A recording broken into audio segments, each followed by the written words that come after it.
19 बार police case हुआ आपके ऊपर। एक गोंडा का गुंडा कैसे स्टूडेंट्स का फेवरेट बना।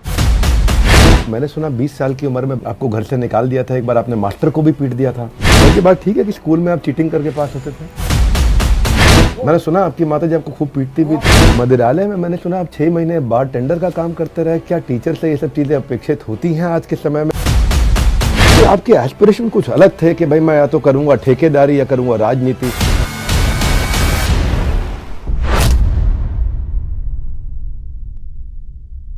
नमस्कार, विवेक बिंद्रा बोल रहा हूं, फाउंडर एंड सीईओ बड़ाबिजनेस.com। Welcome to the second season of the Bada Bharat show, a tribute to India's global brand ambassador. ऐसे लोग जो भारत को बड़ा भारत बनाते हैं, उन्हीं की कहानियां हम आप तक पहुंचाते हैं। आज के जो हमारे मेहमान हैं, उन्होंने भारत को सिर्फ बड़ा नहीं बल्कि पढ़ा लिखा भी बनाया है। कंटेंट ऐसे समझाते हैं कि बच्चे एक बार में घोट कर पी जाते हैं। दबंग है, हर चीज में इनका अपना एक ढंग है। इन्होंने अब तक 2 लाख बच्चों को पढ़ाया। 50% कंटेंट ये अपने चैनल पे फ्री देते हैं और 501 रुपए का एक फाउंडेशन कोर्स चलाते हैं। अनकन्वेंशनल तरीका इनका पढ़ाने का, इसलिए वायरल वीडियोस भी इनके बहुत पसंद करते हैं लोग। आज सुनेंगे इन्हीं की ज़बानी खुद बिगड़े हुए बच्चे से बच्चों की बिगड़ी बनाने की कहानी। बच्चों की जो बिगड़ी इन्होंने सुधारी है। तो ऐसा मुझे पता लगा कि पूछूंगा आपसे, अवध जी, अभी मैं कि आप बहुत बिगड़े थे क्या? तो आज हैं हमारे साथ में अवध ओझा सर। सर आपका बहुत बहुत स्वागत है। एक्साइटेड है आपसे मिलके, मज़ा आएगा। आज बहुत सारी आगे पीछे ऊपर नीचे खूब चर्चा होने वाली है और वीडियो लोगों को पूरा देखना चाहिए। 19 साल के थे आप जिस समय 19 बार पुलिस केस हुए आपके ऊपर। इतनी शैतानी, फिर चाहे सट्टा हो या कट्टा, फिर चाहे रंगबाजी हो या बमबाजी। तो ये डाकू रत्नाकर ऋषि वाल्मीकि बने।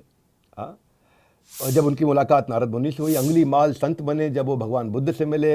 ये लड़ाई से पढ़ाई तक का सफर आपने कैसे तय किया? एक गोंडा का गुंडा कैसे स्टूडेंट्स का फेवरेट बना? क्षमा चाहता हूँ जब तक कड़वा लगे, पर क्या ये सच है झूठ है, आप ही बताइए। नहीं, ये बिल्कुल ही सच है। और गोंडा का बदमाश कह सकते हैं, खुराफाती कह सकते हैं। उसके पीछे वजह सिर्फ इतनी रही कि हमारे समाज में आज भी कमज़ोर लोगों को एक्सेप्ट नहीं किया जाता। शायद ऐसी ही कुछ पृष्ठभूमि हमारी भी थी, क्योंकि मेरे माँ बाप को काफ़ी समय तक वनवास काटना पड़ा, गांव से बाहर रहना पड़ा, बड़े परेशान रहे। तो उसी पृष्ठभूमि में वो गोंडा में एक कहानी शुरू हुई बदमाशी की। बदमाशी के उसे मैं नहीं कहूँगा, सेल्फ डिफेंस ही कहूँगा। और मैं क्लास 10th में था जब पहली बार मेरे ऊपर केस हुआ।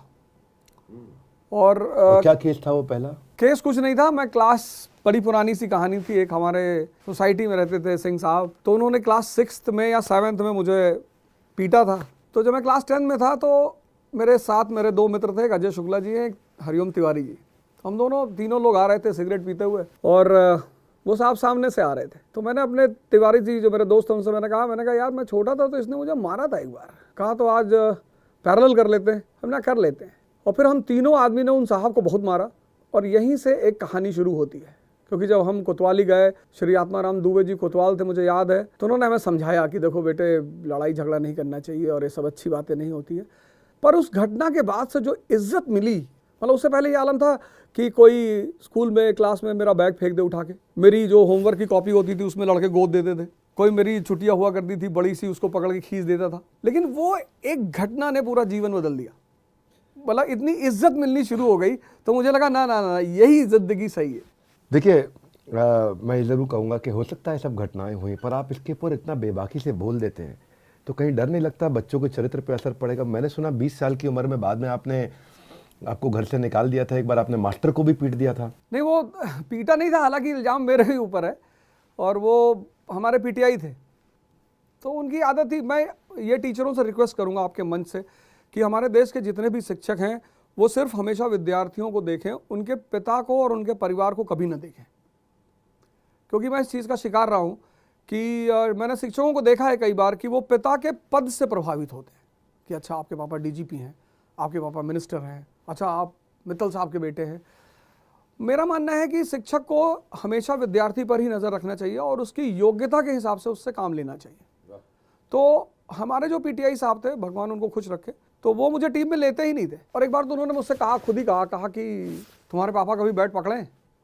तो मुझे लगता है एक शिक्षक के मुंह से ऐसी बातें अच्छी नहीं लगती थी। तो कुछ टूर्नामेंट था, उन्होंने मुझे रखा नहीं टीम में, उसके बाद वो बेचारे मारे गए, किसी ने यूरिया का बोरा डाल के मारा था उनको, तो उसका इल्जाम मेरे ऊपर लगता है, पर मैं आप पिटाई नहीं किए थे? नहीं, मैंने कुछ नहीं किया था। अच्छा, पर की बात ठीक है कि स्कूल में आप चीटिंग करके पास होते थे? चीटिंग बहुत की मैंने, मतलब मैं पास ही होता था चीटिंग करके। मेरा पढ़ाई से कोई नाता नहीं था और मुझे पढ़ाई अच्छी नहीं लगती थी, और मेरे पिताजी कहते थे कि देखो बेटा, पढ़ के कोई राजा नहीं हुआ है, और एग्जाम्पल इतने शानदार देते थे, अशोक का देते थे अलग, और उसका अलाउद्दीन खिलजी था, फिर अकबर का देते थे। कहते थे पढ़ने से ज़्यादा जो मुझे अब समझ में आई, कहते थे पढ़ने से ज़्यादा बड़ी चीज़ जो है वो है समझदारी। तो मुझे वो रिक्शे वालों के पास ले आते थे, जब वो रिक्शा वाले के पास मुझे ले आते थे तो बोलते थे कि देखो, इसको कोई गुड मॉर्निंग कह रहा है, इसको कोई नमस्ते कह रहा है, इसको कोई इज्जत दे रहा है। मैं कहता था नहीं। तो फिर वो अपने साहब के पास ले आते थे, मुझे पोस्ट ऑफिस में थे, तो उनके जो सुपरिंटेंडेंट थे उनके पास ले गए, 2 बार ले गए, तो बोले देखो कैसे लोग हाथ जोड़ के खड़े हैं, देखो कैसे डिसिप्लिन में खड़े हैं। तो उन्होंने पूछा दोनों आदमी में फ़र्क क्या है? मैंने कहा नहीं पता। बोले शक्ति का। बोले आदमी तो दोनों ही है, और ये जितने लोग इसको गुड मॉर्निंग कर रहे हैं इनको कोई रिश्तेदार थोड़ी है, शक्ति। मैं बीच में रोकूंगा, आप इतना इंस्पायरिंग बोलते हैं, बढ़िया बोलते हैं, आदमी विजुअलाइज भी करने लगता है, पर पिता ने इतना ज्ञान भी दिया।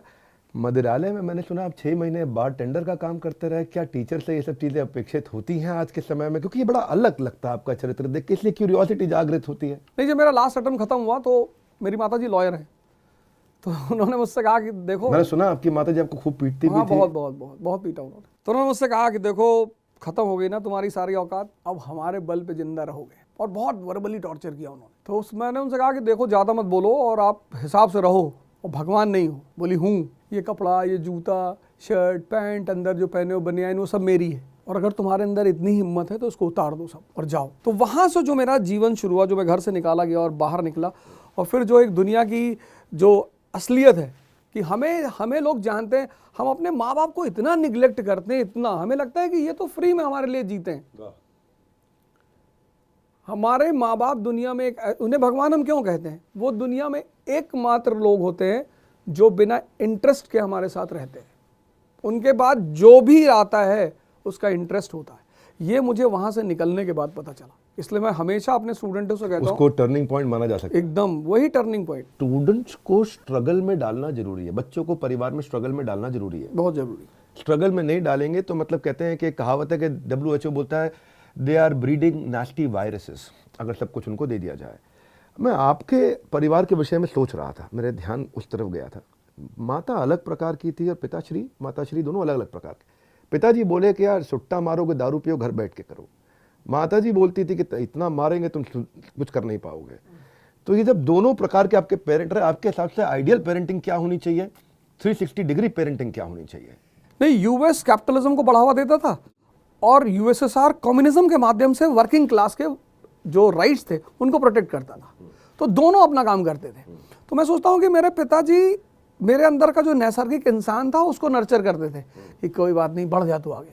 कभी कभी तो मुझे ये लगता था कि कोई कांड मुझसे करा के पीछे से मेरी माँ को बैक करके पिटवा देते थे। वो तो मेरे सामने अच्छे बने रहते थे कि नहीं सिगरेट कोई बात नहीं, फिर मेरी माँ को बता दिया कि चौराहे पे खड़ा है। तो ये जो काउंटर बैलेंसिंग पेरेंट्स में होती है, ये होनी चाहिए। एक तरफ, क्योंकि जब लड़का जवान हो रहा होता है तो उसके अंदर ताकत होती है, बागीपन होता है, तो एक आदमी जब उसके साथ होता है तो उसके बिगड़ने के चांस कम होते हैं। वो अपने जैसे आप अपने बच्चे के दोस्त हैं तो वो आगे आपको बता देगा कि पापा स्कॉच पी थी आज, तो आपको पता तो चल गया।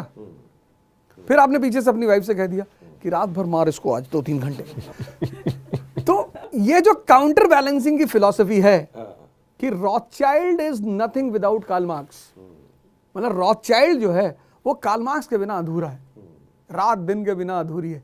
तो ये जो पैराडॉक्सिकल कॉम्बिनेशंस होते हैं, ये पेरेंट्स को अपना ही करना चाहिए। आपके एस्पिरेशन कुछ अलग थे कि भाई मैं या तो करूंगा ठेकेदारी या करूंगा राजनीति।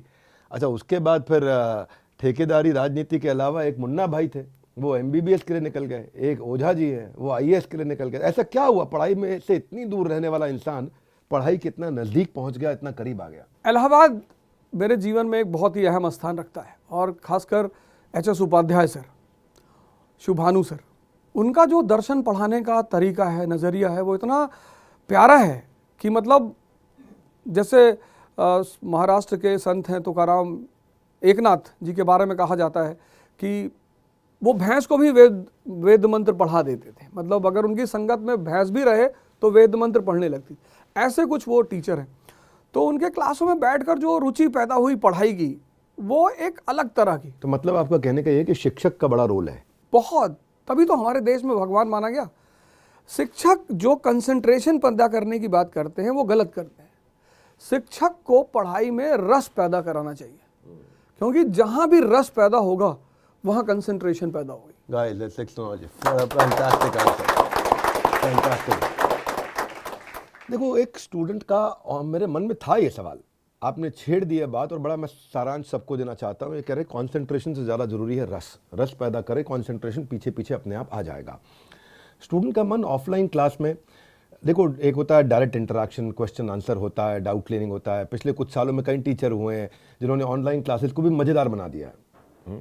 खान सर रहे हैं, अलग सर रहे हैं, विकास दिव्य कीर्ति हैं, आप खुद हैं। आपके हिसाब से ऐसा क्या कॉमन है आप चारों में जो बाकी सब शिक्षकों से अलग है? क्या वो रस की बात है या इसके अलावा भी कुछ है? नहीं, वो रस की बात है। रस के साथ साथ ये जो 3 नाम आपने लिए हैं, मैं लगभग 2 लोगों को तो व्यक्तिगत तौर पे जानता हूँ, खान सर को जानता हूँ और देवकीर्ति सर को जानता हूँ। इन लोगों में रस के अलावा इनके लिए शिक्षा बिजनेस से ज़्यादा सेवा भावना है। और जब भी आपका व्यवसाय आपके लिए सेवा भी बन जाएगा तो उसमें एक यूनिकनेस पैदा हो जाएगी।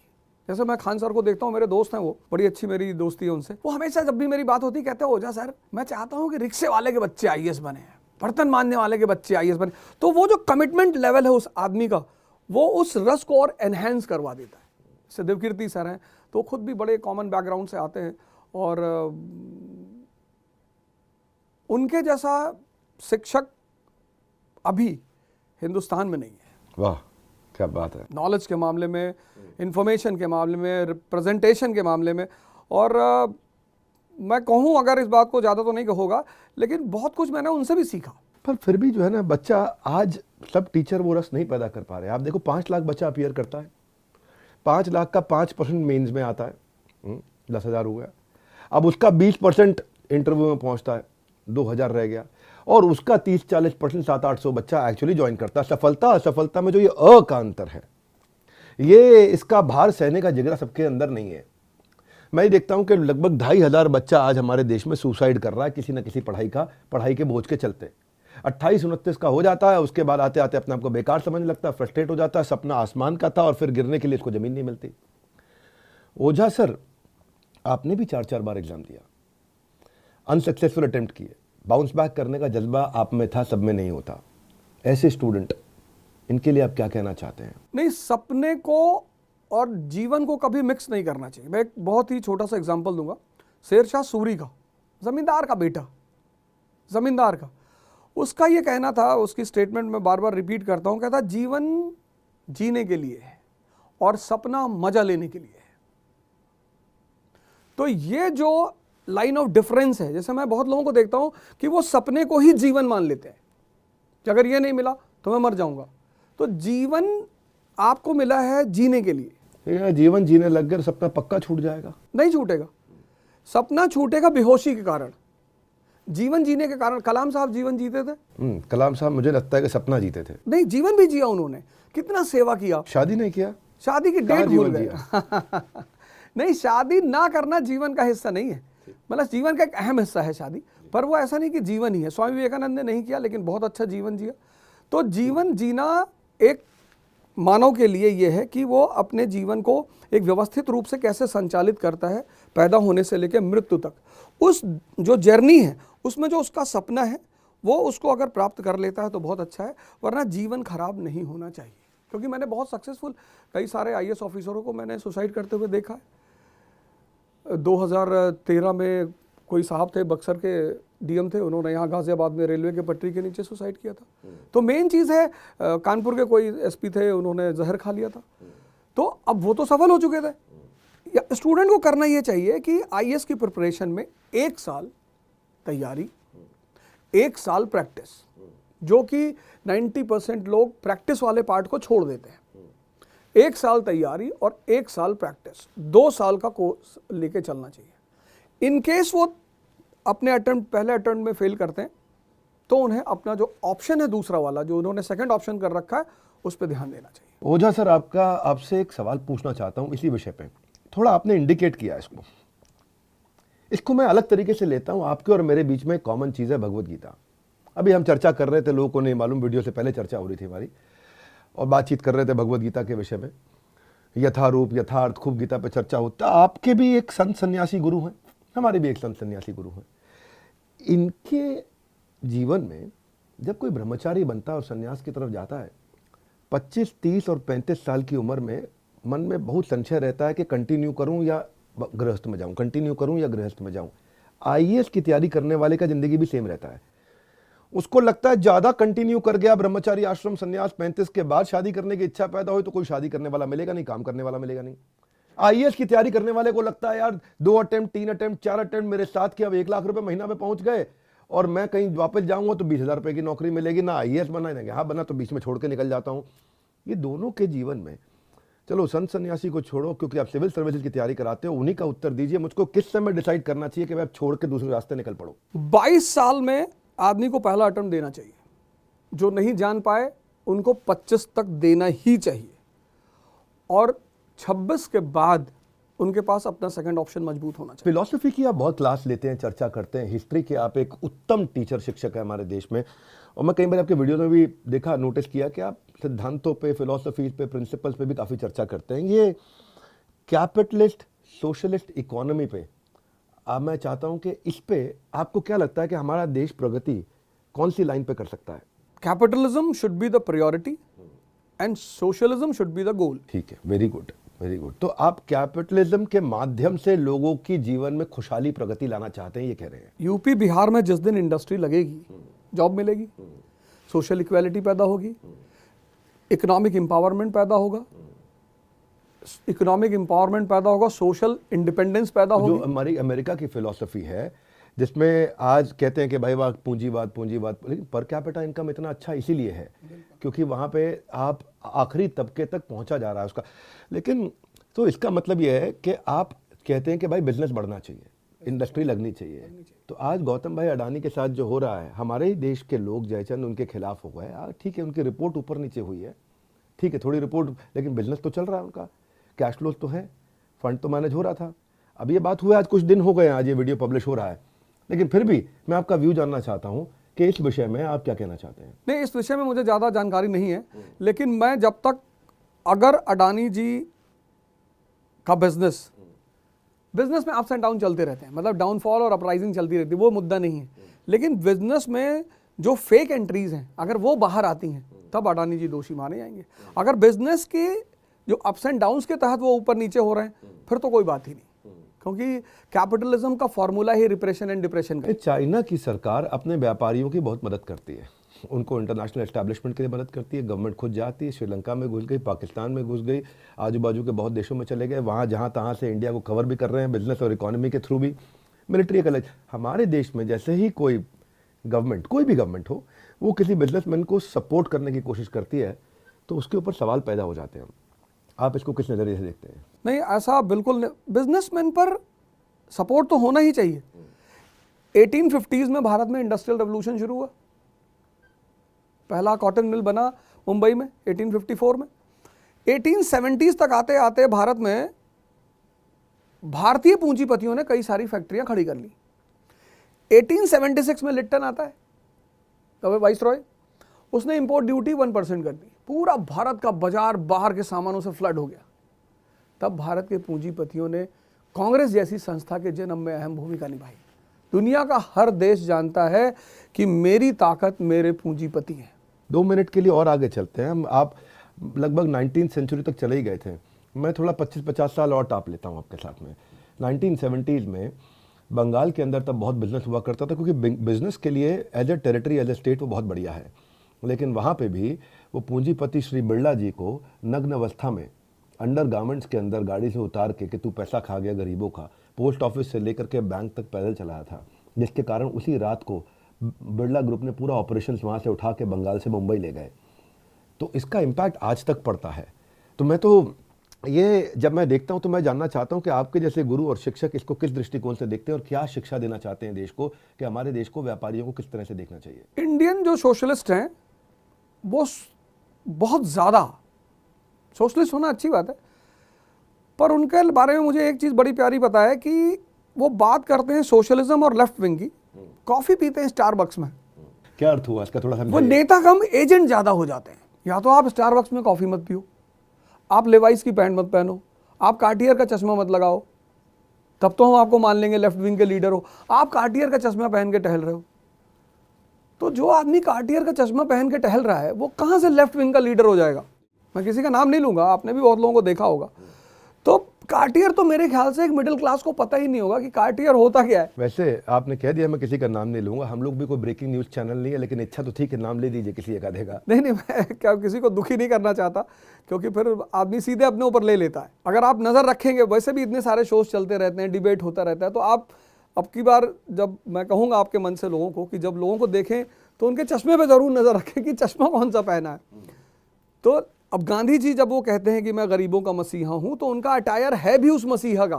टेड बेकर का आप शूज़ पहने 1 लाख रुपए का, और आप कहते हैं मुझे गरीबी मिटानी है। आप गरीबी नहीं मिटा रहे हैं, आप एजेंट हैं किसी पार्टी के, और आप उसी बहाने भारत के पूंजीपतियों पर हमला कर रहे हैं। तो ये अक्सर हुआ है इस देश में, ये कोई नई बात नहीं है।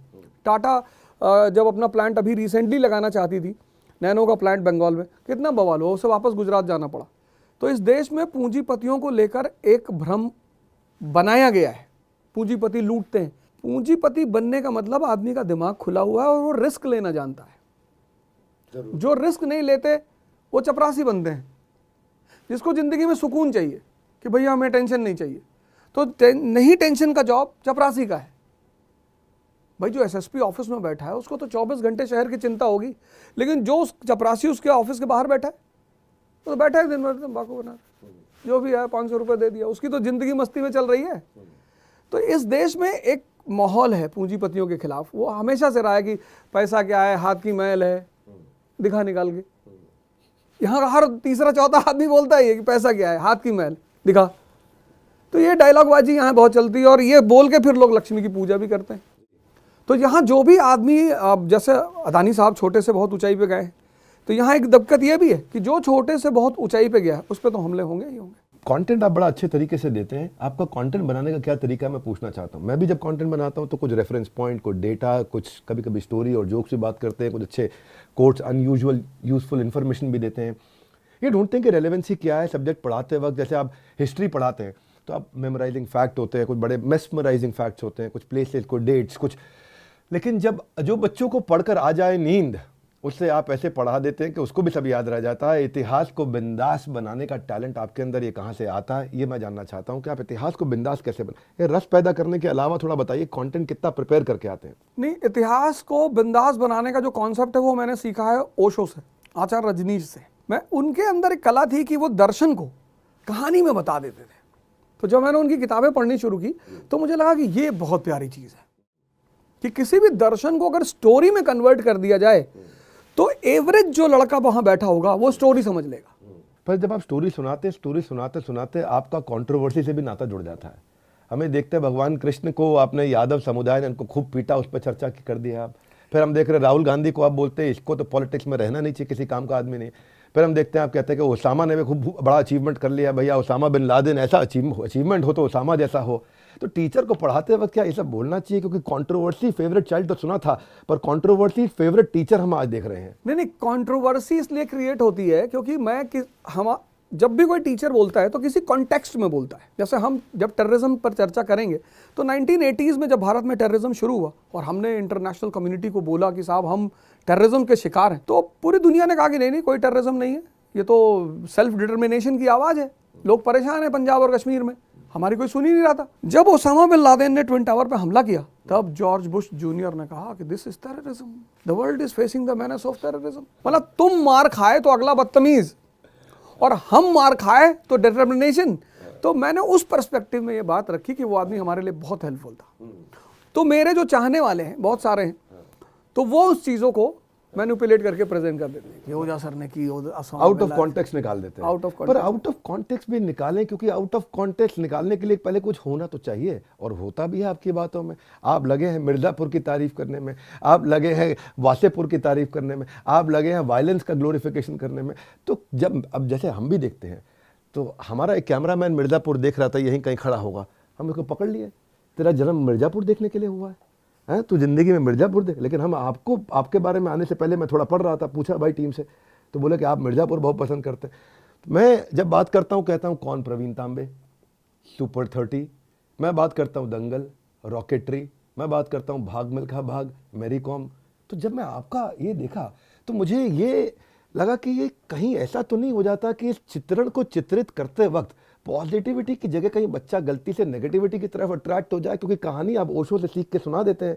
अब कहानी जब आप मिर्ज़ापुर की सुनाएंगे तो ऐसा ना हो कि मन उस तरफ आकर्षित हो जाए, तो इसको कैसे संभाल पाते हैं फिर आप? नहीं, मेरा उद्देश्य ये होता है कि लड़के को थॉट प्रोसेस को दिखाना।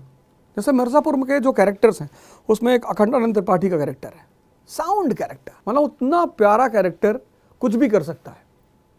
आपकी फैक्ट्री में आग लग गई, सीएम आपको फ़ोन कर रहा है, पूछ रहा है ज़्यादा नुकसान तो नहीं हुआ? आपने कहा कि नहीं कोई ज़्यादा नहीं हुआ, लेकिन आप एक काम करो, आप ये शो कर दो कि आपकी सरकार ने इस पर रेड मारा था और एक बहुत बड़ी अवैध असलहे की फैक्ट्री तबाह की गई प्रशासन द्वारा। जिस आदमी को अपने नुकसान को अपने फायदे में बदलने की कला पता हो, उसको कौन हराएगा? मैं बार बार ये बात कहता हूं कि लर्निंग इज लाइफ। बहुत बढ़िया। अगर आप सीखते नहीं हैं तो आप जीवित नहीं है। Studying is not life. अगर पढ़ा नहीं जिंदगी होता तो सारे पुरोहित दुनिया में उच्चतम पदों पे बैठे होते हैं। Learning is life. तो आप मूवी देख रहे हैं, आप उपन्यास पढ़ रहे हैं, वहां से सीखिए कुछ। फिलॉसफी पे मेरी नज़र में पृथ्वी के इतिहास के सबसे महान फिलोसोफर त्रिलोकीनाथ सर्वलोक महेश्वरम प्रभु स्वयं श्री कृष्ण थे, जिन्होंने भगवद गीता की चर्चा टेंशन के माहौल में करी। यूक्रेन रशिया के वॉर में जो टेंशन है वो क्या, कभी बम पड़ा, कभी रुका, कभी वहां लगातार चल रहा, शंख बज चुके, तीर चल रहे एक के बाद एक। भगवान कृष्ण बोल सकते थे अर्जुन क्या करना, लड़ फटाफट से, तू उस समय रात को कमरे में बात कर लियो मुझसे, अभी कह रहा युद्ध नहीं करूंगा। भगवान कृष्ण ने पूरी गीता सुना दी, वहां पे शांति बनाए रखी उधर। वो अखंडानंद त्रिपाठी बता रहे थे आपको, वो असली कैरेक्टर कृष्ण, मुझे लगा कि वो और अखंडानंद त्रिपाठी कहीं लार्जर वर्जन है। हाँ। इतना लार्जर वर्जन के भाई इस समय इतना पीस के भाई आपने क्या बताया, नेगेटिव परिस्थिति को अपने पॉजिटिव में बदल दिए। कृष्ण ने भी इतनी नेगेटिव परिस्थिति में भगवद गीता दे दी हमारे को। मैं आपसे ये प्रश्न इसलिए करने जा रहा हूँ, चर्चा इस पे इसलिए छेड़ रहा हूँ कि आप गीता पसंद करते हैं, मैंने सुना बहुत ज्यादा, बहुत। और गीता का काफी गुणगान भी करते हैं आप। ये गमछा जो है ये स्वामी अड़गड़ानंद जी का है और यथार्थ गीता उन्होंने लिखी है। तो आज मैं लेके आना भूल गया, पर मैं आपको भिजवाऊंगा, आप जरूर उसकी टीका पढ़ें। कैसे नहीं, बिल्कुल पढ़ेंगे, एकदम पढ़ेंगे, पढ़ के आपको बताएंगे हमने क्या सीखा उसमें। मैं ये जानना चाहता हूँ गीता ने आपकी जिंदगी पे क्या प्रभाव डाला, उससे कोई एक दो शिक्षा जो आप देना चाहें, क्योंकि गीता मेरे हृदय के बहुत नजदीक है। मन का सबसे बड़ा अस्त्र है पेशेंस। ये मैंने गीता से सीखा। जिसका मन शांत है उसके पास ऐसे ऐसे विचार है, मतलब जो मैं कभी कभी सोचता हूँ, मैं क्लास लेता हूँ या कोई नया टॉपिक पढ़ाता हूँ तो एक इनर थॉट आता है जो मुझे भी नहीं पता होता कि ये मैंने कहाँ पढ़ा था। यानी मन का अपना कोई वजूद ही नहीं है। तो बिना, कबीर तो गाली देते हैं मन को। कबीर तो बहुत गुस्सा है मन पे, कहते तू है रंडी फिर भी हंडी। मतलब भारत के एक ऐसे संत हैं जिन्होंने मन को गाली दी, किसी ने गाली नहीं दी। क्योंकि ये सुबह रात में तो कहेगा कि कल सुबह 4 बजे उठना है, रात में पूरी तैयारी करवा देगा, अलार्म लगवा देगा और जॉगिंग ट्रैक सूट रखवा दिया, सब कुछ रात में सेट करा दिया कि सुबह उठना है। और जब 4 बजे अलार्म बजेगा तो यही बोलेगा कि 5 मिनट और अगली बार नींद खुलेगी सुबह 8:30 बजे। इस दुनिया में 95% लोग बाहर से नहीं परेशान हैं, अपने मन से परेशान है।